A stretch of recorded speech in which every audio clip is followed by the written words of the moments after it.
Bueno, pues muchísimas gracias a todos por estar aquí hoy. Y nada, vamos a empezar a ver, como ha dicho Aníbal, ¿no? Durante la próxima hora y cuarto, hora y media, con preguntas, no me voy a alargar yo tanto, espero.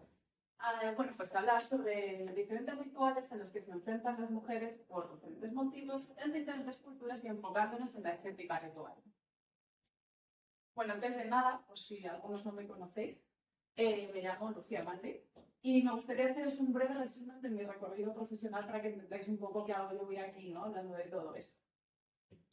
Bueno, en 2009 yo me diplomé en enfermería por la Universidad Complutense de Madrid. En 2013 me fui a vivir a la India unos meses donde colaboré con un proyecto de desarrollo y empoderamiento de la mujer. En 2019 me trasladé a Barcelona para estudiar el máster de periodismo de viajes. ¿Se me escucha bien, perdón? Sí. ¿No molesta? Vale. Pues estudié el máster de periodismo de viajes con la intención de adquirir los conocimientos necesarios que, más tarde, al final, utilizaría en un proyecto que tenía junto a Aníbal Bueno, mi marido. Y bueno, este proyecto se hizo al final efectivo. Comenzó en 2020, finales de 2020, y continúa a día de hoy en la actualidad. Muchos de vosotros lo conocéis, es un gran viaje que llevamos ya pues, casi 3 años viajando. Durante este viaje documentamos y divulgamos diferentes culturas que vamos conociendo y en este caso yo, pongo el foco de atención en ello. Las motivaciones que me han llevado, a esta divulgación, esta documentación, es el intentar desaprender, algo que digo mucho, y el intentar reaprender, si es posible, desde un prisma diferente, ¿vale? Tenemos nuestro etnocentrismo, pero la idea es intentar romper muchas veces con estas barreras culturales socialmente impuestas. Y bueno, a nivel profesional, al final acercaros a todos vosotros interesados en aquellas culturas que vamos conociendo, contaros sus estilos de vida, sus formas tradicionales, sus economías, simplemente los roles al final, en este caso también, que ejerce cada persona en las diferentes comunidades. Con la intención de romper con el miedo a lo diferente, porque si realmente algo he aprendido durante estos años de viaje es que muchas veces las diferencias culturales producen rechazo. Y ese rechazo en realidad muchas veces viene dado por un desconocimiento absoluto. Voy a decir una obviedad, pero es que en esencia todos somos personas y buscamos exactamente lo mismo. Estar bien, que nuestra familia esté bien, tener salud, tener un trabajo con el que obtener, cierta economía, ¿no? Cierto dinero para poder al final alimentarnos, tener un techo bajo el que vivir y si nos da un poco de margen para el ocio, pues ¿por qué no? Eso nos hará un poquito más felices. Durante estos años, el viaje me ha llevado a enfocarme en el rol de la mujer. La realidad es que ha sido sin querer. No era algo pensado ni premeditado, pero aquí estoy contando un poquito todo esto y presentando a estas mujeres. Algunas de ellas serán las protagonistas de las prácticas que vivimos, de las realidades sociales que vivimos a lo largo de esta tarde. Como veis, son mujeres de diferentes países, diferentes culturas y diferentes religiones. Decir que todas las realidades que vamos a ver hoy aquí, muchas de ellas son duras, difíciles de asimilar. Algunas de ellas continúan siendo actuales, otras pretéritas, es decir, a día de hoy ya no se llevan a cabo. Muchas de ellas son fruto del aprendizaje durante estos años y otras son fruto de la investigación, puesto que, como he dicho, algunas ya están abolidas y no he tenido la oportunidad de verlas como tal. Tendremos al final de la charla unos minutos para opinar, preguntar, debatir, lo que queráis. Estoy abierta absolutamente todo, pero lo que sí que pido es que todo lo que se haga desde el respeto. Veremos cosas que nos choquen un poco, a veces nos parecerá bien o mal, pero por favor, todo aquello que compartamos en público, que sea con respeto. Bueno, vamos a empezar definiendo dos conceptos que creo importantes para esta charla, para esta tarde. Uno de ellos es el género. ¿Y qué es el género? Pues según la Real Academia Española, el género es el grupo al que pertenecen los seres humanos de cada sexo, entendido desde un punto de vista sociocultural en lugar de exclusivamente biológico. Decir que el género guarda relación en muchos casos con el sexo biológico, es decir, macho-hembra, hombre-mujer, guarda relación con el género masculino-femenino, pero no siempre forzosamente se corresponde con él. Podríamos hablar esta tarde sobre lo que es el sexo biológico, la intersexualidad, la orientación sexual, la identidad de género, expresión de género, perspectiva de género, pero la realidad es que no es el foco de atención, ¿vale? En esta charla. Si queréis otro día, adelante. creo que son realmente términos bueno, pues muy actuales, muy utilizados en la actualidad, muy presentes, muy importantes. Pero bueno, si me permitís, vamos a pasar simplemente a definir el segundo concepto, que son los roles de género. ¿Qué son los roles de género? Bueno, creo que esta imagen muestra bastante bien lo que podrían ser los roles de género. Lo que tiene o tiene que tener un hombre en la cabeza versus lo que tiene o tiene que tener una mujer. Parece que el hombre, bueno, pues tiene en su mente el estar tumbado, sentado en un sillón, quizás jugando a la consola, viendo el fútbol en la televisión o quizás pensando en el partido del domingo, ¿no? Con los compañeros. Quizá también esté pensando en el gimnasio y espero que, bueno, ese cerebro y esa bombilla encendida no signifique que es el único que tiene las ideas brillantes porque piensa porque la mujer no ve esos dibujos. Versus que tiene una mujer en la cabeza. Por supuesto, saber siempre dónde tiene la tarjeta de crédito, porque se tiene que ir de compras. Se compra pintalabios, se compra colonias, zapatos de tacón. Se compra también joyas. Está siempre pendiente de ese rol reproductivo de los niños. Y también tiene que tener la lista de la compra hecha para, en cuanto pueda, en cuanto tenga un hueco, ir ahí, a comprar. Bueno, permitidme, perdonad si alguno se sintió ofendido, pero bueno, quería extralimitar esta imagen para pasar a definir, según lo que la Organización Mundial de la Salud define como roles. Una construcción social que conforma los comportamientos, las actividades, expectativas y oportunidades que se consideran apropiadas en un determinado contexto sociocultural para todas las personas. Todo este rollo tan largo se podría definir bien en aquellos papeles masculinos y femeninos que se espera que ejerzan en sociedad hombres y mujeres respectivamente. Esta imagen también muestra bastante bien lo que son los roles de género. ¿Qué tiene que tener la mujer, ¿no? en su vida? Bueno, pues tiene que tener presente ese rol reproductivo, estar relegada al espacio doméstico, realizando un trabajo en muchas ocasiones no remunerado, pero es que tampoco valorado. Y además siempre se espera de ella que esté al servicio y cuidado de las personas, tanto mayores como pequeñas. Sin embargo, el hombre, bueno, pues se espera de él ese rol productivo, ¿no? Es el que sale siempre fuera de casa a realizar un trabajo remunerado por el que recibe un salario y, por tanto, tiene ese poder y responsabilidad de traer el dinero a la casa. Creo que muchos de vosotros habéis escuchado, bueno, ese concepto de cabeza de familia, en muchas ocasiones que hace referencia al hombre, ¿vale? Más que a la mujer. Bueno, vemos también ese rol de subordinación de la mujer frente a la autoridad y dominación del hombre. ¿Pero de qué dependen los roles de género? Pues los roles de género en muchas ocasiones dependen de la cultura y de la cosmovisión. Esa idea o concepción global del universo bien podría entrar dentro del concepto de cultura, que son esas ideas, tradiciones y costumbres que caracterizan a un pueblo. Vamos a ver unos ejemplos de cómo afecta la cultura a los diferentes roles de género. Decir, creo que es algo obvio, pero bueno, que cada sociedad es diferente, por tanto, cada cultura es diferente y, por tanto, en muchas ocasiones los roles de género también son diferentes. Me gustaría que me dijeseis qué os viene a la cabeza cuando veis esta imagen.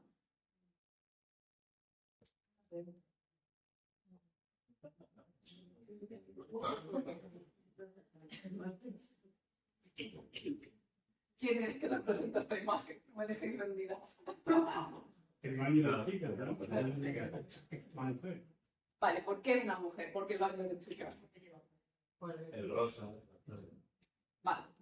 Bueno, en muchas ocasiones, ¿no? Bajo nuestra cultura, pues asociamos ese color rosa y esa vestimenta, vestido, falda, cada uno de una manera, mi padre se empeñaba en un vestido, pues lo asociamos a la mujer. Pero ¿qué me decís si os digo que en Escocia los hombres a diario y de forma totalmente normalizada también llevan falda? Tanto para estar en un bar tomándose algo, como para ir a trabajar con americana y su maletín. Es decir que, bueno, podemos ver que Escocia, estas imágenes, ¿vale? Están tomadas en Escocia, en Edimburgo, su capital. Escocia y España, dentro de sus diferencias, geográficamente no pertenecen a Europa, están más o menos cerca, tienen una cultura similar. Y además, la religión mayoritariamente profesada por la mayoría de su población es la cristiana. Es cierto que son diferentes ramas, pero pese quizá a todas estas similitudes, lo cierto es que encontramos una diferencia tan notable y tan diaria como es esta. Creo que aquí la gran mayoría, pese a que las cosas están cambiando, al menos nos sorprendería si entras ahora mismo aquí en Marruecos. No sé qué me decís. Ya, la mayoría. Pues sí. Bueno, cambiamos de continente y en este caso nos vamos a Asia, concretamente a la isla de Bali, una de las islas que conforman el archipiélago de Indonesia. Pues bien, aquí la religión mayoritaria no son cristianas, el hinduismo, y aquí vemos la vestimenta tradicional, ¿no?, que llevan hombres y mujeres. Ambos portan falda. Pero es que esto no es solo cosa de señores mayores por tradición, sino que es que también gente joven e incluso niños llevan falda a diario para trabajar o bien para celebrar ciertas fiestas que tengan. ¿Vale? Continuamos en Indonesia, pero nos vamos a otra isla, en este caso allí, donde la religión mayoritaria profesada es el Islam. Aquí los hombres también llevan falda. De hecho, este hombre iba por su bici a la mezquita a rezar y estaba sonando de fondo la llamada al rezo. Que se me adelanta. Con lo que quiero llegar es que los roles de género no vienen marcados únicamente por la religión ni por la geolocalización. Personas de diferentes continentes, y en este caso hombres, de diferentes religiones como son la cristiana, los hinduistas y los musulmanes llevan falda. Ya sabéis de qué va el juego, así es que ¿quién está detrás de esta imagen? ¿A quién situáis detrás de esta imagen? Eso bueno, Bueno, sí, entiendo, me encanta esta personalización, me encanta que no sea una mujer en general, sino todo bueno. Maravilloso también. Bueno, creo que para la gran mayoría, no para nuestro imaginario, situaríamos aquí casi todos a una mujer detrás de esta máquina de coser. De hecho, os invito a que busquéis en Google máquina de coser y en aquellas imágenes en las que aparezca una persona detrás de esta máquina de coser, os aseguro que, no sé el porcentaje, me voy a inventar ahora, meter un triple, pero el 90% de las imágenes sale una mujer. ¿Vale? ¿Qué me decís si os digo que en algunos países el oficio de costurero es ejercido exclusivamente por hombres? Podría poner, bueno, como Sudán, podríamos hablar de Pakistán, de Mali, de Brunei, muchos países, ¿vale? Algo que para nosotros, bueno, quizás sea un poco raro, ¿no? Pero para ellos, como digo, en muchos países este oficio es exclusivo de los hombres.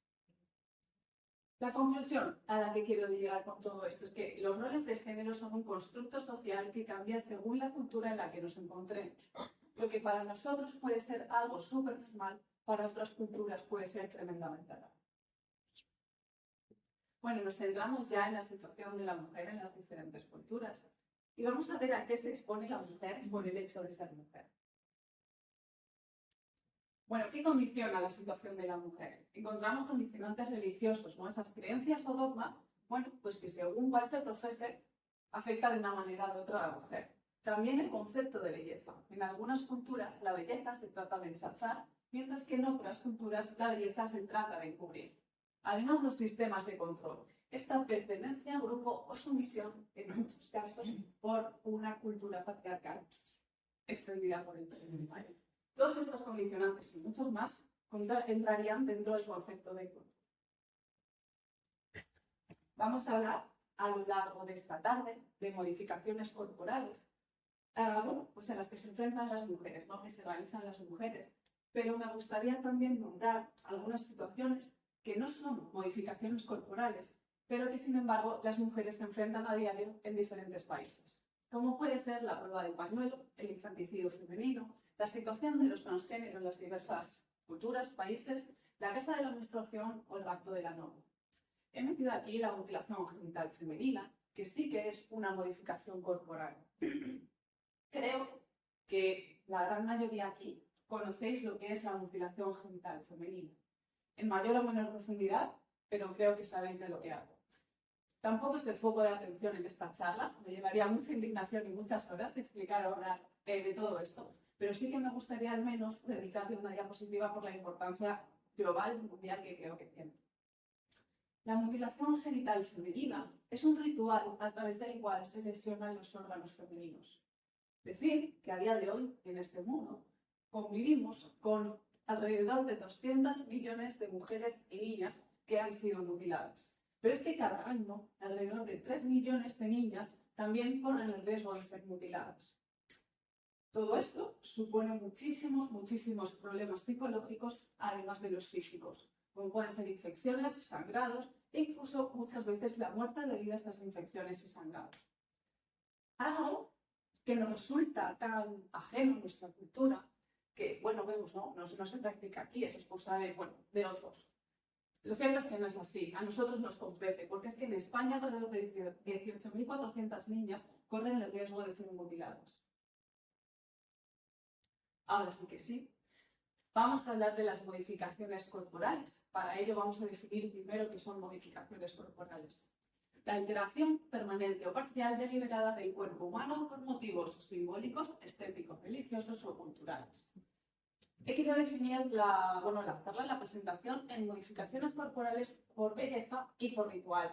Bien, los motivos simbólicos y estéticos podrían entrar dentro de belleza y religiosos o culturales dentro del concepto de ritual. Comenzamos por belleza y, como hemos dicho, bien puede ser para ensalzarla como para encubrir. Antes de empezar,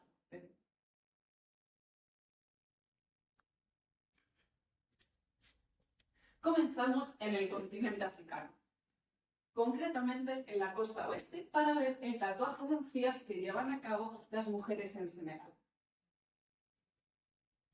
Bueno, está muy bien que yo esté hoy aquí, hablando de todo esto, pero a lo largo de la charla os he querido compartir varias citas, opiniones, entrevistas que han hecho a varias personas que sí que pertenecen a la cultura. Principalmente la gran mayoría de estas citas están dichas por mujeres. Bueno, esta artista tatuadora senegalesa dice: las mujeres no deben tener encías rojas. La sonrisa tiene que ser encantadora. Una bella sonrisa atrae a los hombres. Y es que lo cierto es que el tatuaje de encías que se lleva a cabo en el Senegal por las mujeres es un símbolo de belleza. Al final, además, creen que protege las encías y evita el mal aliento. Y tener estas encías de color negro, por la tinta del tatuaje, haciendo contraste con el color diente, el color del diente blanco marfil, lo que hace es que crea esta sensación de tener una sonrisa mucho más blanca. ¿Cómo se lleva a cabo este tatuaje? Pues bien, se juntan varias agujas de coser unidas por un hilo y la tinta se hace una mezcla de aceite quemado y manteca de karité. Os presento a Marielle, es una joven senegalesa que decidió hacerse este tatuaje de encías y la vemos tumbada boca arriba en el suelo, y en este caso el tatuaje comienza aplicando una capa de esta mezcla de aceite quemado y manteca de karité en la encía, presionando un poquito. Más tarde se comienzan a hacer pequeñas incisiones en la encía, de tal manera que tratan de introducir al final la tinta en la encía. Bueno, se coge cualquier trozo de tela, como veis ahí, para limpiar la sangre y los restos de tinta. Decir que durante la charla, aparte de esa faceta de periodista de viajes, también periodista de enfermería, vamos a hablar de problemas sanitarios, que acarrean en muchas ocasiones a las mujeres estas prácticas. Bueno, este es el resultado. Decir que este tatuaje está completo tras 7 a 9 capas, ¿vale? Este es el resultado de Marielle. Solo se hizo 4 capas. No sé si se ve muy bien, son capturas de pantalla, ¿vale?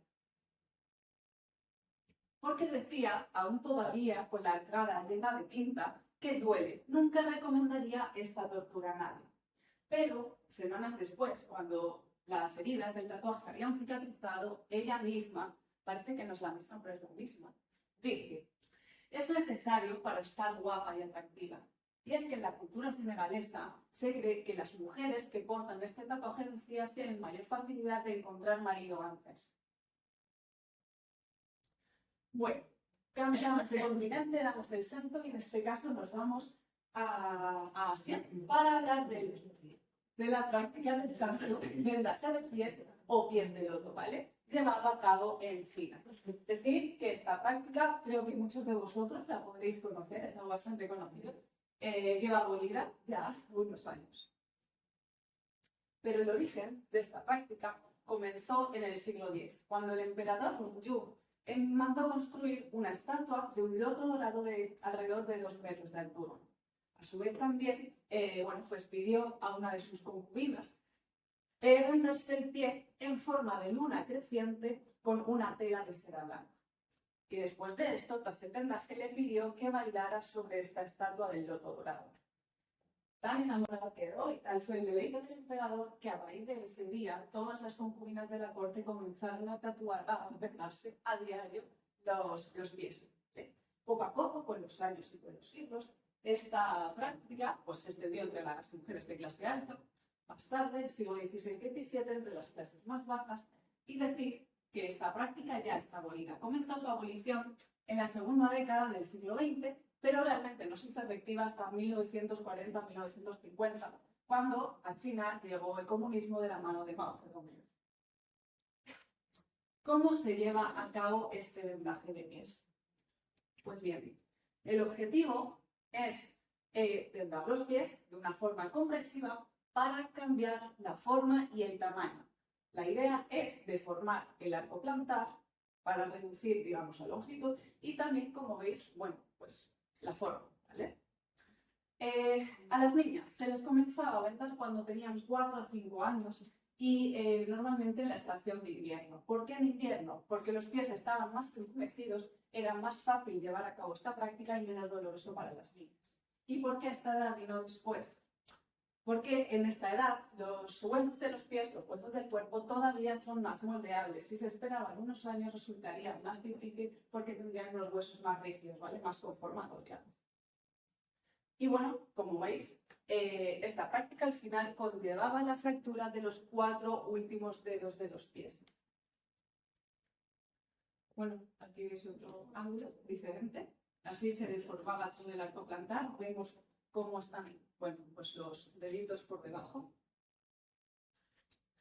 Bien, estos pies de loto requerían una escrupulosa limpieza. Tras retirar el vendaje, lo que se hacía era un masaje con sangre animal y mezcla de hierbas. Tras este masaje se secaba bien el pie y los pliegues y lo que hacían era cortar escrupulosamente las uñas. Si algunas uñas daban problemas porque se encarnaban de manera reiterada, lo que hacían directamente era arrancarlas. Bueno, pues tras esto se comenzaba de nuevo a vendar el pie. De esta manera, cada vez se hacía este vendaje de pies, este nuevo vendaje, de una manera mucho más compresiva. Y tal era el dolor que suponía esta práctica para las niñas, que lo que hacían era nada más terminar el vendaje de pies, las obligaban a comenzar a andar, porque en caliente dolía un poco menos, porque luego en frío muchas veces perdían esta práctica por el inmenso dolor. Vale, prepárate. Cuando algunas niñas presentaban, bueno, pues un pie más carnoso, más ancho, lo que hacían en muchas ocasiones era, bueno, pues poner trozos de cristal y tejas rotas en estos 4 últimos dedos de los pies, de tal manera que lo que pretendían era crear heridas en estos 4 últimos dedos de los pies y, con suerte, se infectarían, de tal manera que se terminarían gangrenando, perdiendo estos 4 últimos dedos de los pies y, por tanto, podrían tener unos pies mucho más pequeños, ¿vale? Tan importante eran los pies de loto para la China imperial, para esta sociedad, que existía hasta una clasificación. El ideal de los pies era conseguir unos loto dorado, unos pies loto dorado, que medían en torno a 7-8 centímetros de longitud. Le seguían los loto plateado, que eran estos pies que medían en torno a 8-10 centímetros y eran considerados unos pies respetables. Tras esto, nos encontrábamos a los loto de hierro, estos pies que medían más de 10 centímetros y eran unos pies totalmente descartados. De hecho, suponía un mal augurio para las niñas y mujeres y se suponía que no encontrarían marido, ¿vale? Os he querido poner un ejemplo, y este es mi pie. Tengo una talla 39 europea, lo que suponen 26,77 centímetros, ¿vale? Si yo hubiese querido conseguir o intentado conseguir unos loto dorados, hubiesen tenido que reducir el crecimiento del pie hasta 18 centímetros. No sé ahora mismo lo que son 18 centímetros, pero es una burrada igualmente, ¿vale? Bueno, los motivos tras esta práctica, el principal era que era símbolo de erotismo y belleza y, como he dicho, con estos pies de loto se conseguiría un buen marido. Además, suponía también, bueno, pues un alto estatus. ¿Por qué? Porque familias que pudiesen permitirse el lujo de que sus hijas tuviesen estos pies vendados, suponían que no necesitaban la mano de obra, lo que ellas pudiesen trabajar para tener, bueno, pues traer dinero a la familia, ¿no? Por tanto, presentaban cierta solvencia económica. Bueno, os comparto aquí una imagen de Pekín en 1934, donde se muestra a varias niñas en la puerta de una escuela de teatro. Y bueno, vemos como todas ellas portan este vendaje de pies y caminan sobre las puntas. Decir que existía también un caminar de loto, ¿vale? El concepto de caminar de loto. Y como veis, bueno, pues las niñas caminaban con las puntas, con las rodillas ligeramente flexionadas e iban caminando ladeadas para aguantar el equilibrio, ¿vale? Para ir manteniendo el equilibrio. Bueno, creo que sobra esta diapositiva, pero como podéis suponer, una práctica tremendamente dolorosa que limitaba la movilidad y que creaba muchas veces una discapacidad de por vida. De hecho, en muchas ocasiones, un mal vendaje llevado a cabo suponía una fractura ósea que se convertiría en gangrena, muchas veces se perderían miembros e incluso, debido a una infección generalizada, un shock séptico, podían morir. Por estas mujeres tenían prohibido mostrar sus pies en público, pero es que los hombres tampoco podían tocar los pies de una mujer hasta casarse. De hecho, una curiosidad, cuando un hombre quería tener relaciones sexuales con su mujer, lo que hacía era tocarle los pies. Si esta accedía, pues la cosa continuaba. Bueno, como hemos dicho, tal era el fetiche, ¿no?, para la China imperial, que existían hasta 58 expresiones diferentes para calificar los pies. En esta imagen nos presenta a Xi Jinping, es una mujer china, retratada por la fotógrafa Zhou Farrell. Y bueno, esta foto fue tomada en 2011, cuando Xi Jinping tenía 90 años. Bueno, pues aparece ella, como digo, retratada en las puertas de su casa, y también fueron retratados sus pies de loto. Para estos pies de loto se precisan unos zapatos de loto. Había diferentes formas, pero estos eran los más comunes. Eran zapatos hechos de, bueno, algodón o seda, y tenían multitud de bordados, como veis, con motivos naturales, bien de plantas, animales. Bueno, hace unos años apareció una nueva teoría al respecto de esta práctica, de la mano de la antropóloga Laurel Bosen, coautora del libro Pies vendados, manos jóvenes, ¿vale?, que investigó sobre la realidad de esta práctica y dijo que había sido ampliamente malinterpretada, puesto que ella defendía que el motivo real de esta práctica era económico. Puesto que, tiene su lógica, mantenía a muchas niñas durante mucho tiempo sentadas, por lo que serían provechosas para poder manufacturar productos textiles. Así la familia, los padres lo podían vender y por tanto al final repercutiría económicamente de forma positiva para la familia. Además se decía a estas niñas que conociendo estas labores tendrían mayor posibilidad de casarse.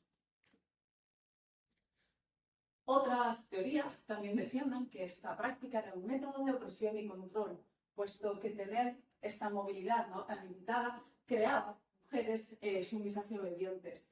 De hecho, decir que en esta época, en la China imperial, la mujer era propiedad privada del hombre. Por tanto, si esta mujer quería escapar, por el motivo que fuese, no podía, no llegaría muy lejos. Y bueno, también esta época, bueno, pues la población en China, durante esta época tenía que seguir las enseñanzas confucianas. Eran una serie de normas que, bueno, pues regían la sociedad, ¿no? La mujer debía cumplir 3 obediencias. Cuando era joven, debía obediencia al padre y a los hermanos mayores. Cuando estaba casada, debía obediencia al marido, y cuando enviudaba, debía obediencia a los hijos varones.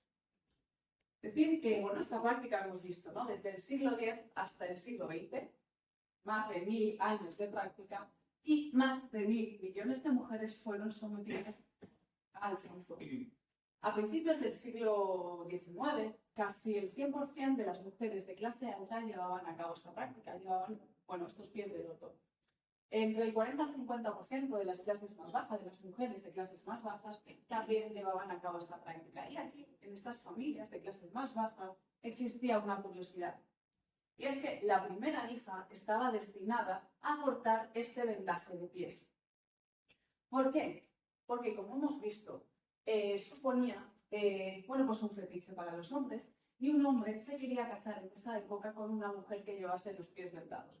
Por tanto, una niña que tuviese los pies vendados o una niña se pagaría una dote mucho mayor.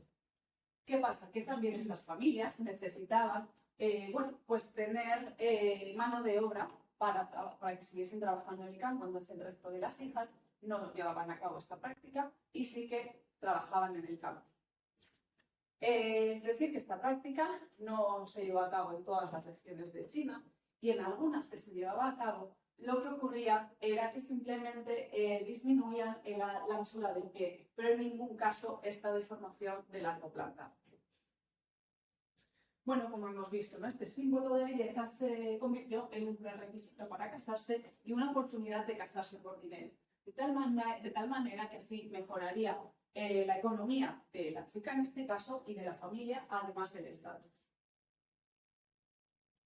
Pues en los motivos por belleza, por economía, por sumisión, lo cierto es que más de 1.000 millones de mujeres en toda China en esa época sufrieron un dolor increíble de por vida. Volvemos a dar el salto y volvemos a África, en este caso África Central, para irnos a Camerún y hablar sobre el planchado de pecho que se lleva a cabo en las niñas de este país. Antes de nada, decir que a diario millones de mujeres y niñas son víctimas de abusos físicos y violaciones. Que estos abusos físicos y violaciones en muchos casos conllevan embarazos no deseados, lo que supone en muchos casos que la niña abandone el colegio y en otros muchos casos también una exclusión social, muchas veces por vergüenza, tanto familiar como de la comunidad. A su vez, estas violaciones suponen un riesgo para la salud, puesto que, como podéis suponer, ¿no? Hay mucha probabilidad de contagiarse de VIH y cualquier enfermedad de transmisión sexual. Además, a su vez, estos embarazos no deseados suponen problemas económicos, puesto que muchas familias no tienen la solvencia económica para dar de comer una boca más. Ante situaciones de extrema gravedad, como pueden ser conflictos bélicos en los que se crean estos campamentos de refugiados, grandes hambrunas o persecuciones étnicas, las niñas y las mujeres practican sexo a cambio de dinero o alimentos. Y ante todas estas amenazas y muchas más, pues las familias en Camerún toman medidas ejerciendo esta práctica de enganchado de pecho. Es decir, que esta práctica no solo se lleva en Camerún, no solo se lleva a cabo en Camerún, sino también en otros países de África Central y Occidental. Y es que el inicio de la madurez sexual de las niñas supone muchas veces una preocupación importante, un quebradero de cabeza para las familias, puesto que la telarquía, este inicio del crecimiento de las mamas, se ve como un objeto de deseo para los hombres. Bueno, aquí vemos una piedra sobre una rejilla metálica calentándose en unas brasas. Y es que este planchado de pecho lo llevan a cabo las madres y o abuelas de estas niñas. Y lo que hacen es calentar objetos de base plana, pues en brasas o en fuego, y una vez que estén calientes, los presionan sobre el pecho de las niñas, con el objetivo de romper estas glándulas mamarias y evitar así su crecimiento, ¿vale? El crecimiento del pecho. Decir que, después de esta aplicación de calor se realiza un fuerte vendaje compresivo en el pecho de las niñas que llevan durante muchas horas a lo largo del día. Y, pues como vemos, esto es a diario, es continuo y durante los años de desarrollo, que son unos cuantos. Problemas, como podéis suponer, dolor. Lo primero, quemaduras y cicatrices debido a estas quemaduras. Se producen heridas, abscesos que se terminan infectando. Incluso estas infecciones muchas veces terminan generalizándose, creando la muerte, conllevando a la muerte. E incluso problemas con la lactancia, ¿vale? Debido a esta deformación de las glándulas mamarias. Pasamos de nuevo, creo que esto resultará muy conocido, son muy famosas. Estas mujeres, mal denominadas mujeres jirafas, son realmente mujeres pertenecientes a la etnia Karenni, ¿vale? Que se encuentran en Myanmar y Tailandia. Y es que cuenta la leyenda que el origen de estas mujeres en realidad estaba en el desierto de Gobi, en Mongolia. Cuenta la leyenda que esta comunidad atravesó lo que ellos denominaban mediante la tradición oral ríos de arena, lo que se supone que era este desierto, el desierto de Gobi, hasta llegar mediante diferentes movimientos migratorios a Myanmar, antigua Birmania. Y bien, en Myanmar consiguió la independencia de los colonos británicos en 1948. Es decir, que este territorio alberga una gran diversidad cultural y étnica. y que debido a esto nos hizo esperar que en 1949, un año después, grupos minoritarios comenzaron una lucha por la independencia de sus territorios. Ante esta lucha por la independencia, el gobierno birmano ejerció gran opresión sobre estas comunidades, lo que hizo que alrededor de unas 140.000 personas se refugiasen creando unas aldeas, en tierras tailandesas, ¿vale? A orillas del río Pai. Si veis el dibujo, bueno, el río Pai sirve de frontera natural entre los territorios, en este caso del que estamos hablando, de Myanmar y Tailandia. Cruzaron a través del río y nada más cruzar la frontera, pasar la frontera, se asentaron allí, ¿vale? Creando esas aldeas. Nos centramos en la práctica que llevan a cabo las mujeres Karen. En este caso son las niñas a la edad de 5 años cuando empiezan a portar estos anillos dorados. Antiguamente estos anillos eran de oro, en la actualidad son de latón o bronce. Es decir, que pesan alrededor de 5 o 10 kilos y que se cambian cada 3 años en ceremonias, en noches de luna llena, dirigidas por las mujeres Karen más ancianas de las aldeas. Lo que vemos aquí en realidad no es más que una ilusión óptica. En realidad estas mujeres no tienen un cuello más largo que nosotros, sino que lo que se produce es un descenso de los hombros y de la clavícula, llegando a crear un ángulo de hasta 45 grados. Por lo tanto, en realidad es una ilusión óptica, puesto que han hecho radiografías a estas mujeres, a los cuellos de estas mujeres, y son anatómicamente igual que los nuestros. No hay ninguna diferencia. Por lo tanto, desmentir esta leyenda urbana que dice que estas mujeres cuando se quitan los anillos se descoyuntan. Sí que es cierto que tienen menor fuerza muscular en los músculos del cuello, pero en ningún caso se les cae el cuello, la cabeza se descoyunta, ¿vale? Siguen su vida igual que nosotros.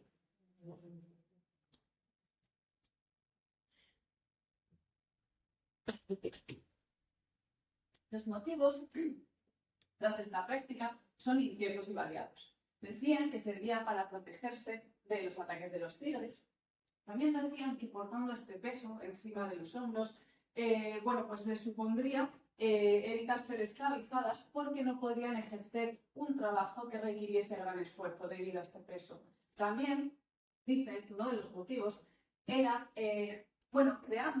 querían crear esta deformidad, esta especie de deformidad o ilusión óptica en el cuello para así afear o disminuir la belleza de las mujeres y así evitarían trabajos.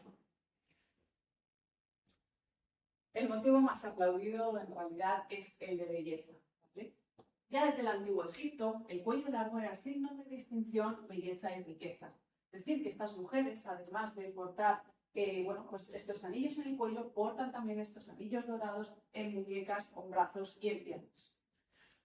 Cuanto mayor longitud del cuello, porque portan más anillos, mayor economía se supone que tienen estas familias, mayor estatus, por tanto, y mayor dote se pagará por ella a la hora de casarse.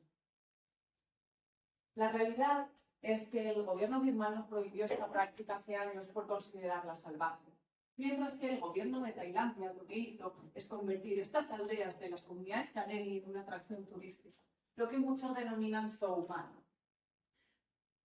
De hecho, la realidad es así. El gobierno de Tailandia lo que ha hecho es una explotación laboral de mujeres que en realidad son refugiadas políticas. Y bueno, os presento aquí la entrada a una aldea Karenni. Muchos lo conoceréis, otros muchos no, así que os lo cuento. Los turistas llegan a Tailandia, quieren ver a estas mujeres, se dirigen a estas aldeas y tienen que pagar un precio por la entrada. Decir que por esto, o debido a esto, el gobierno tailandés recibe una gran cantidad de dinero referente a estas mujeres Karenni, ¿no? El problema viene, en realidad, cuando estas mujeres reciben un salario ínfimo por estar ahí de a diario, de continuo, atendiendo a los turistas. De hecho, el problema es que dependen de este salario, puesto que al ser refugiadas políticas no tienen fácil el encontrar trabajo en otros sectores diferentes que no sea el del turismo. Además, estas mujeres están sometidas a una política de buena conducta. Y ante una falta grave, lo que el gobierno tailandés considera una falta grave, pueden correr el riesgo de ser deportadas. Hablamos de una falta grave, simplemente que un turista se queje de que una señora no sonríe o que vean simplemente que no son tan agradables, ¿no? Ni tan educados los turistas como nos gustaría ser recibidos. No hablo de cosas tremendamente horribles. Bueno, decir que ACNUR desde 2005 está trabajando en el traslado permanente a terceros países de estos refugiados. Normalmente suelen ser los destinos Estados Unidos y Nueva Zelanda. Desde entonces, alrededor de 40.000 birmanos, refugiados birmanos, están viviendo ya en estos terceros países. El problema viene cuando solo 200 de ellos, de estos 40.000, son Karenni. ¿Por qué? Porque el gobierno tailandés pone muchísimas trabas a las personas de esta comunidad. ¿Por qué? Porque reciben mucho dinero de ellos, ¿vale? Entonces, no es fácil trasladarles. Bueno, os presento a Gugu. Es una chica que conocimos en una aldea Karenni.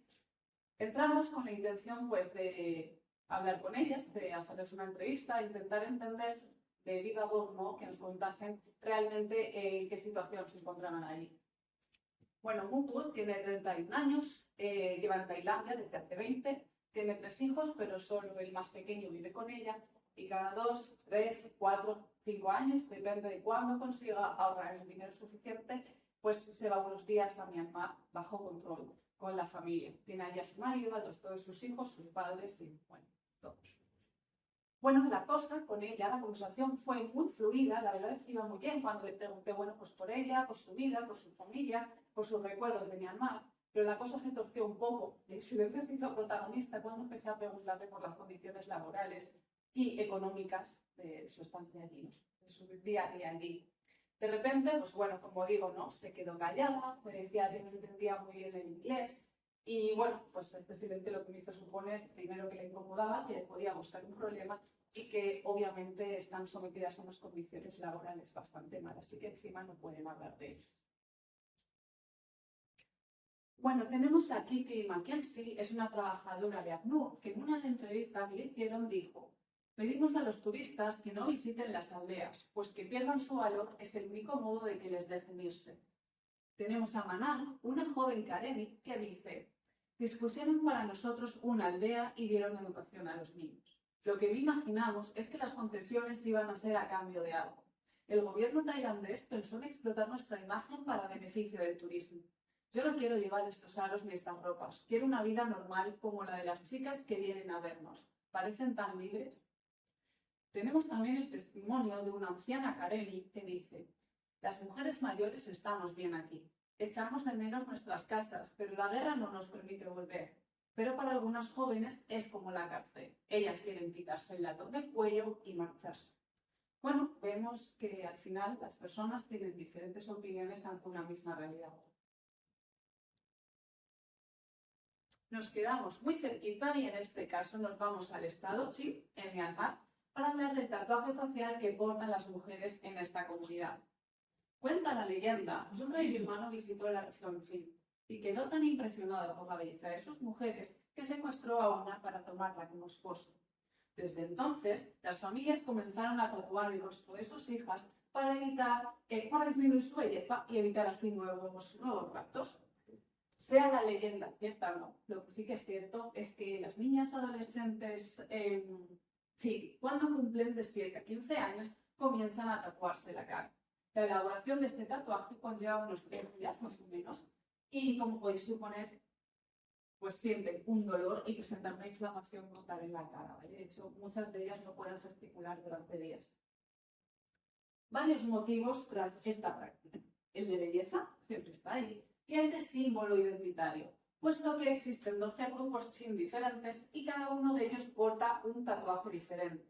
Entonces, ante un rapto de una mujer Chin, sabrían, obviamente si la buscan, que no pertenece a esa comunidad porque portaría tatuajes faciales diferentes.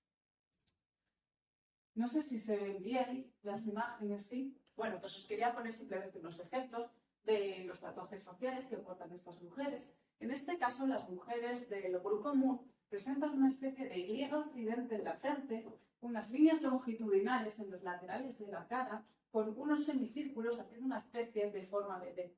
Mientras que los Jindu y los Dai portan un tatuaje similar, no es igual, pero sí que es bastante parecido, hecho a base de líneas y puntos por toda la cara. Tienen toda la cara tatuada e incluso los párpados. Otro motivo tras esta práctica es el del religioso. Tras la colonización británica de este territorio, del estado Chin, se creó un sincretismo entre el animismo chin, la religión animista chin, y la cristiana proveniente de los británicos. De tal manera que se llegó, con esta amalgama, ¿no? Esta mezcla de creencias, a creer que aquellas mujeres que tuviesen la cara tatuada serían consideradas aptas para ir al cielo.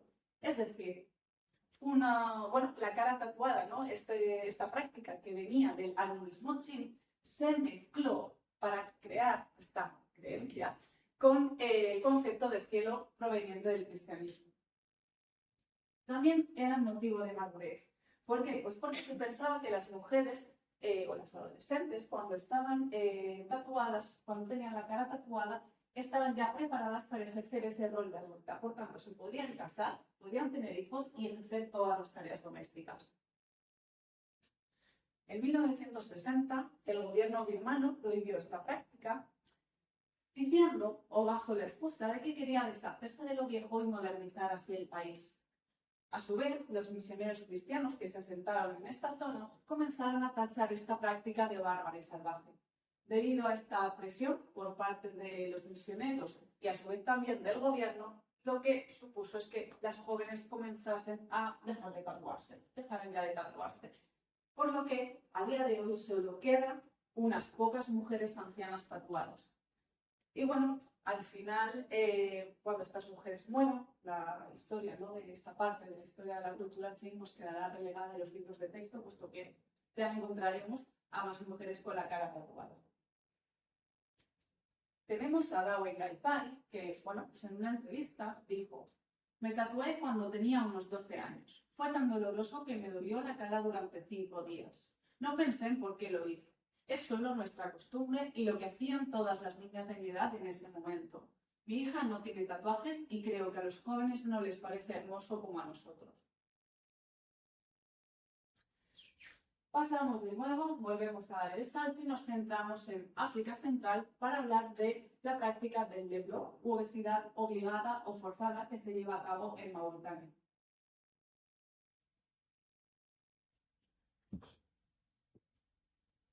¿En qué consiste esta práctica del deblo? Las niñas son obligadas a ingerir grandes cantidades de alimento para engordar, bajo la creencia de que cuanto mayor peso tiene una mujer, más bella es. A su vez, también tiene más peso porque se supone que tiene más dinero para alimentarse más, por lo tanto, mayor riqueza y mayor dote recibirá a la hora de casarse. A su vez, también se piensa que una mujer que tenga más peso goza de mejor salud.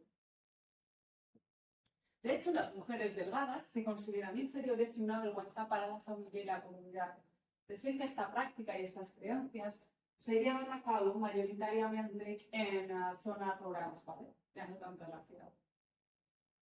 La alimentación de estas niñas consiste en aceites, grasas animales, leche de camella o cabra, principalmente de camella porque es más calórica, grasas de mijo, etc.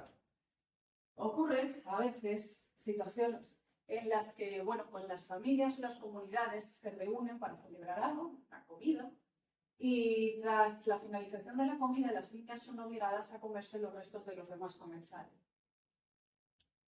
Os presento aquí una tabla de la FAO que muestra las necesidades calóricas diarias de niños y niñas según el rango de edad. Bueno, nos fijamos en el que está remarcado, que son en este caso las niñas entre 9 y 10 años. Tienen una necesidad calórica diaria de 1.880 kilocalorías. Decir que muchas de estas niñas llevan a ingerir cada día hasta 16.000 kilocalorías, es decir, 8 veces más de sus necesidades calóricas diarias. Como podéis suponer, esta abundancia de calorías viene de una abundancia de comida que les provoca en muchas ocasiones el vómito. Y lejos de ser visto este vómito como un problema, supone un signo de trabajo bien hecho, puesto que la niña se ha saciado, no ha terminado vomitando porque ya no podía más. Su cuerpo estaba bien. Lo que se persigue con esta práctica es una pérdida temprana del aspecto infantil, puesto que cuanto más madura parezca la niña, antes se casará, antes se podrá casar. Esto lo que conlleva en muchos casos son los matrimonios infantiles, lo que favorece en muchos casos. La edad legal para casarse en Mauritania es de 18 años. pues el 37% de niñas menores de 18 años en Mauritania están casadas. Bueno, estas son imágenes también sacadas de un vídeo, decir que al final compartiré contactos por si queréis estos links, ¿vale? De estos vídeos, los escribís y os tendréis el tutorial. Bueno, pues vemos en este caso, en este vídeo, a varias niñas y mujeres en Mauritania llevando a cabo la práctica del vedlo, donde las niñas son obligadas a ingerir grandes cantidades de leche. Vemos cómo la niña se empieza a encontrar mal y se termina alejando del grupo de mujeres y niñas para meterse los dedos y vomitar. Ante la negativa de las niñas por seguir ingiriendo alimentos, existen posibles castigos. Muchas veces reciben palizas, muchas veces son obligadas a beberse su propio vómito, muchas veces uno de los castigos son pellizcos en los muslos y muchas de ellas también son alimentadas forzosamente con sonda. De hecho, la ONU llevó a cabo un estudio en 2013 en el que se reflejaba que el 61% de las niñas alimentadas forzosamente con sonda recibían palizas y el 29% de estas niñas alimentadas de esta manera presentaban fracturas de dedo, porque uno de los castigos también presentes en esta cultura es la hiperextensión de los dedos de las manos, de tal manera que se termina ejerciendo tal presión que el dedo se fractura por uno de los puntos de las articulaciones. Pero el principal castigo es el fallar, y es esto que veis. Se pone el pie, en este caso de las niñas, entre dos palos rígidos y se aprieta fuerte. Además del dolor intenso, en muchas ocasiones lo que se produce es una fractura ósea, al final rotura de los huesos de los pies. Bueno, la presión social que sufren las adolescentes por esta ganancia de peso, ¿no? Por querer ganar peso, supone en muchos casos conlleva el abuso de sustancias tóxicas. Es decir, que en Mauritania existe un mercado negro muy peligroso y muy importante al respecto. En la década de los 2000 apareció la sustancia del drop, que era una sustancia fabricada en la India que servía para engordar el ganado. De hecho, tomando esta sustancia se podía llegar a conseguir aumentar 20 kilos de peso en 2 semanas. Además, estas niñas, estas adolescentes, consumen corticosteroides, antihistamínicos, multivitamínicos, etc. Muchos más, con la intención de aumentar el apetito en muchos casos, y otros de estos fármacos lo que hacen es retener líquido. Por tanto, así las niñas aumentarían de peso y también de volumen.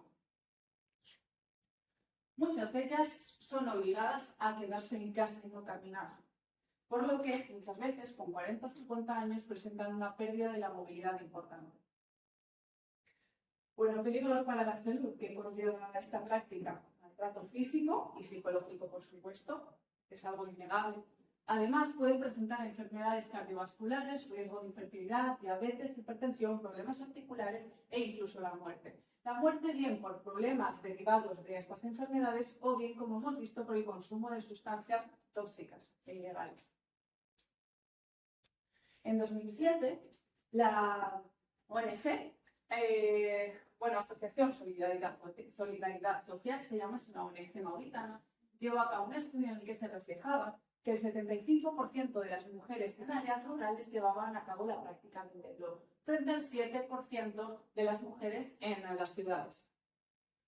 En 2021, hace menos de 2 años, la Asociación Mujeres Cabeza de Familia llevó a cabo también otro estudio, en el que reflejaba que el 40% de las mujeres en toda Mauritania continuaban llevando a cabo esta práctica.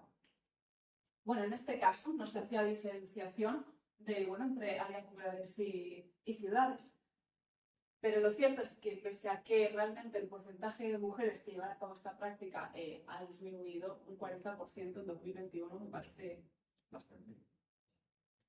Diversas ONGs están trabajando en terreno para erradicar esta práctica. Y también, por su parte, las figuras de los imanes, ¿no? Estas figuras tan representativas e importantes en la sociedad musulmana. No sé si lo sabéis, Mauritania es una república islámica cuya la mayoría de la población profesa el Islam. Por tanto, estas figuras, como digo, el imán, son figuras muy representativas y con gran poder y peso en esta sociedad. Pues estos imanes rechazaron públicamente hace años esta práctica, aludiendo al Corán, que dice que queda prohibida cualquier acción que dañe física o psíquicamente a una persona. Bueno, se puede entender quizá la presión que sienten estas niñas y mujeres cuando existe en la cultura popular provenios como este, ¿no? La mujer ocupa en el corazón del hombre el mismo espacio que ocupa en su cama. Tenemos a El Hacén, es un hombre, en este caso, que se dedica a alimentar forzosamente a las niñas y que en una entrevista que le realizaron dijo: el trabajo de una mujer es hacer bebés y ser una cama suave y carnosa para que su esposo se acueste. Soy muy estricto, golpeo a las niñas o las torturo apretando los dedos de los pies entre palos. Las aíslo y les digo que las mujeres delgadas son inferiores. Decir que este señor cobra un extra por conseguir estrías en las niñas pequeñas. Tenemos a una mujer mauritana de 55 años, Ashetou Mintaleb, que dice: personalmente creo que engordar a las niñas es más que necesario. Las niñas delgadas traen vergüenza a sus familias e incluso a sus tribus. También es difícil que atraigan las miradas de los hombres de nuestra sociedad. Y por último tenemos a Sheleka Minsidi, es una joven mauritana que recuerda que, mi madre empezó a engordarme a la fuerza cuando tenía 13 años. Ella solía golpearme para que comiera más cuscús aceitado y carne pasienta de cordero. Yo pensaba que mi estómago iba a explotar. Bueno, lo cierto es que en la actualidad muchas jóvenes mauritanas se están dando cuenta de los efectos negativos que tiene esta práctica sobre su salud, por lo que están poco a poco imponiéndose entre sus familias tratando de erradicar esta tradición. Y nos volvemos a España. Esta vez el salto es mucho más corto para hablar de algo que creo que todos conocemos aquí, como es la perforación de los lóbulos de las orejas. Ya desde el antiguo Egipto se encontraron restos descendientes en las tumbas de princesas y faraones. En civilizaciones asirias, fenicias, hebreas y pueblos orientales de Asia también se encontraron restos, ¿vale?, de estos elementos. En la antigua Grecia y Roma, solo las mujeres y las niñas portaban 2 pendientes en los lóbulos de las orejas. Y a veces los niños pequeños podían portar, pero solo uno, ¿vale? En la actualidad creo que portamos 2, 4, 6, 8 y ya no solo en las orejas, sino por todo el cuerpo. Creo que todos lo conocemos. Los motivos tras esta práctica de la perforación de los lóbulos de las orejas, pues en muchas culturas sirve como protección frente al mal de ojo. Muchas personas también en muchas culturas piensan que los pendientes impiden la entrada de los malos espíritus en el cuerpo a través de los oídos. En otras culturas simboliza estatus, ¿vale?, el portar pendientes, como hemos visto en el antiguo Egipto, puesto que solo en las tumbas de gente de clase alta, como eran princesas o faraones, se encontraban estos elementos. Y el más conocido y el más extendido es el de estética y o belleza. Decir que creo que es algo que sabemos, no nos vamos a fijar ahora porque las cosas están cambiando, pero hace no muchos años, en España, a las niñas recién nacidas, a todas, casi todas, se les perforaban los lóbulos de las orejas, mientras que a los niños no. Lo que quiero decir con todo esto es simplemente que nosotros, algo que vemos muchas veces muy ajeno, ¿no? Mira estos que salvajes que hacen por ahí. Nosotros también creamos mutilaciones en alguna parte del cuerpo y en este caso también hacemos distinción de género, porque solo a las niñas se les hace esto. Cierto es, como digo, las cosas están cambiando, pero a los niños todavía no se les hace. Y pasamos al siguiente bloque, que son las modificaciones corporales por ritual. Ya queda poco. En este caso, las modificaciones corporales por ritual pueden ser bien por motivos personales o bien por motivos ajenos. Y comenzamos en el continente africano, en Etiopía, para hablar de la dilatación del labio inferior que llevan a cabo las mujeres de las tribus Surma y Bosi.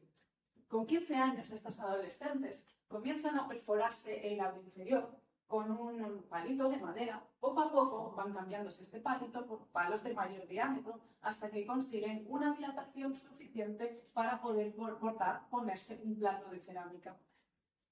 A modo de curiosidad, decir que el diámetro de estos platos puede llegar a medir hasta 40 centímetros y que antiguamente estos platos eran de madera, pero en la actualidad no se ven y la gran mayoría son de cerámica. Motivo. Muchos de vosotros lo sabéis porque ya lo hemos dicho muchas veces, lo hemos compartido muchas veces. La creencia de que cuanto mayor es el diámetro del plato que puede cortar una mujer, más fértil será esta, ¿vale? Por tanto, cuanto mayor fertilidad, más valor tiene esta mujer. Mayor dote recibirá a la hora de casarse, y por tanto repercutirá en una mayor riqueza para ella y para la familia. Bueno, aquí vemos una mujer más mayor, en este caso, portando el plato labial, y como vemos también portan las dilataciones en los lóbulos de las orejas. En este caso, el motivo tras estas dilataciones de los lóbulos de las orejas es simplemente belleza. ¿Problemas tras esta práctica? Pues podéis suponer dolor, ¿no? Dolor muchas veces porque se infectan las encías, estas periodontitis que conocemos. También en muchas ocasiones con pues el golpe, ¿no? Al final que reciben los dientes del plato, se terminan perdiendo piezas dentales. En muchas ocasiones la dilatación del labio llega in extremis y se termina rompiendo. Y bueno, la dificultad para ingerir alimentos. Creo que, bueno, conocemos, ¿no? Al final una de las funciones, por lo menos en la alimentación, que tiene el labio inferior es retener el alimento en la boca. Si no tenemos este labio, pues muchas veces vemos cómo pierden estas mujeres grandes cantidades de alimento por la boca. Decir que el gobierno etíope prohibió esta práctica hace años y lo cierto es que en muchas jóvenes ya no se ve, pero como todas las prácticas pues, se continúan llevando a cabo en la clandestinidad. Vemos aquí a una joven surma y bueno, sin el plato, en este caso vemos desde la dilatación y también vemos la dilatación de los lóbulos de las orejas. Decir que existan diversas ONGs que están trabajando en terreno ofreciendo a estas mujeres cirugías reconstructivas de los labios. Y bueno, pues si ellas acceden está bien, pero siempre necesitan el permiso previo del marido. Sin este permiso, ellas no tienen nada que hacer. Os quiero compartir los resultados de algunas de estas cirugías, que bueno, estéticamente no son nuestros labios ni los suyos previos, pero al menos a nivel funcional, a nivel anatómico, pues les sirve para lo que decíamos, ¿no? Al final, a la hora de comer, no es tan limitada, no es tan problemática. Bueno, simplemente a modo de curiosidad, en estas cirugías se lleva a cabo bueno, pues el corte, ¿no? De esta dilatación del colgajo, se dejan pequeños trocitos del labio original y se terminan suturando, uniendo, cosiendo en el centro y por debajo. Y terminamos, ya sí que sí, con el equipaling o amputación de falanges que llevan a cabo algunas mujeres en Wamena, que es una región perteneciente al territorio de Papúa Occidental. Este territorio está en lucha por la independencia, pero oficialmente pertenece a Indonesia. Esta amputación de falanges es llevada a cabo por las mujeres de la tribu Dani, y es que el duelo tras el fallecimiento de un ser querido en muchos casos conlleva un sufrimiento emocional. Pero es que para las mujeres Dani, además de este sufrimiento emocional, sufren un sufrimiento físico, un daño físico. Y es que, ante la muerte de un varón de esta comunidad, las mujeres allegadas a él se cortan una falange de un dedo de la mano. Esta práctica es llevada a cabo por los padres o hermanos de esta mujer. Bueno, aquí vemos a una mujer Dani que, bueno, pues con ciertos conocimientos, ¿no? Un poquito de análisis, observación de la imagen, podríamos saber cosas de su vida sin que ella nos contase nada y en este caso podríamos llegar a conocer cuántos hombres importantes allegados a ella y su familia ha perdido a lo largo de su vida. ¿Cómo se lleva a cabo esta práctica del corte de falanges? Pues se enrolla una cuerda alrededor del dedo, tratando de disminuir la circulación, ¿vale? Tras esto, se realiza un corte con una piedra afilada, tipo pizarra, y bueno, pues tras esta parte desprendida, lo que se lleva a cabo es una cauterización, ¿vale? Para detener el sangrado con una mezcla de hierbas. Esta parte desprendida, esta falange, se termina quemando o enterrando en un lugar sagrado para los Dani. Y bueno, el motivo tras esta práctica es que para los Dani los dedos simbolizan unidad y fuerza familiar. Cada dedo, al final, es diferente, como los miembros de la familia, ¿no? Unos son más altos, más bajos, más altos. Y bueno, al final, pese a esas diferencias, todos juntos colaboran para un mismo fin. Cuando los dedos, en este caso las personas, van faltando, la fuerza familiar, educación física, va de educación. Esta práctica no deja de ser una señal de amor y respeto, en este caso por esas personas, por esos varones. Y tienen también la creencia de que con este ritual se mantiene a raya el espíritu agitado del difunto, por lo que conseguirá alcanzar el más allá y finalmente el descanso eterno. Bueno, decir que el gobierno de Indonesia también, por su parte, pues prohibió esta práctica hace años, que las mujeres jóvenes ya no la llevan a cabo, pero en muchas ocasiones, como hemos visto antes, se sigue llevando a cabo la clandestinidad, especialmente por mujeres más mayores. Y bueno, antes de pues dejar minutos a preguntas, debate, opinión, lo que queráis, me gustaría compartiros unas pequeñas reflexiones y preguntas al respecto. Lo cierto es que es la mujer, en la gran mayoría de los casos, la que tiene que someterse a algún tipo de modificación corporal dolorosa para evitar algún abuso o para ensalzar su belleza y cumplir con unos cánones culturales establecidos. Nos enfrentamos al eterno dilema entre la conservación de la cultura versus el trato a las mujeres. Os lanzo esta pregunta de hasta qué punto la cultura ha de ser aceptada y respetada cuando conlleva un daño a la integridad física y o psicológica de una persona. ¿Existe una respuesta a una verdad absoluta? Bueno, decir que algunas personas, en este caso mujeres, gozan de mayor libertad que otras, pero toda libertad está condicionada al final por diferentes factores culturales, como pueden ser políticos, religiosos, sociales, reproductivos, sexuales, etc. Bueno, mi trabajo al final se basa en la investigación, en la observación, en el análisis, en la documentación y siempre tratando, no sé si se ha conseguido del todo, pero hacer una divulgación desde el objeto. Bueno, os dejo aquí mis contactos, si queréis escribirme para pedirme los enlaces o lo que sea de los vídeos, tengo varios. Pues adelante. Muchas gracias por estar aquí.